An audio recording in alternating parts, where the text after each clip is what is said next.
తెలంగాణ మహిళా కమిషన్ కు కొత్త నియామకాలు జరిగాయి. ప్రభుత్వం కమిషన్ చైర్మన్ గా గద్వాల విజయలక్ష్మిని నియమించింది. సభ్యులు పలువురు ప్రముఖ మహిళా నేతలు, ఉద్యమ కుటుంబ సభ్యులు, ప్రతినిధులు నియమితులయ్యారు.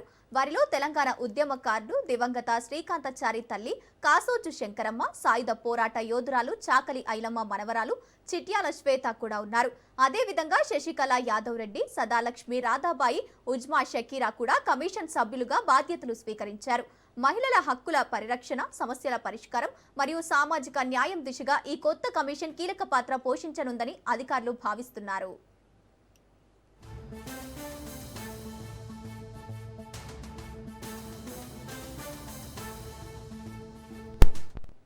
తెలంగాణ మహిళా కమిషన్ కు కొత్త నియామకాలు జరిగాయి. ప్రభుత్వం కమిషన్ చైర్మన్ గా గద్వాల విజయలక్ష్మిని నియమించింది. సభ్యులుగా పలువురు ప్రముఖ మహిళా నేతలు, ఉద్యమ కుటుంబాలకు ప్రతినిధులు నియమితులయ్యారు. వారిలో తెలంగాణ ఉద్యమకారుడు దివంగత శ్రీకాంతాచారి తల్లి కాసోజు శంకరమ్మ, సాయుధ పోరాట యోధురాలు చాకలి ఐలమ్మ మనవరాలు చిట్యాల శ్వేత కూడా ఉన్నారు.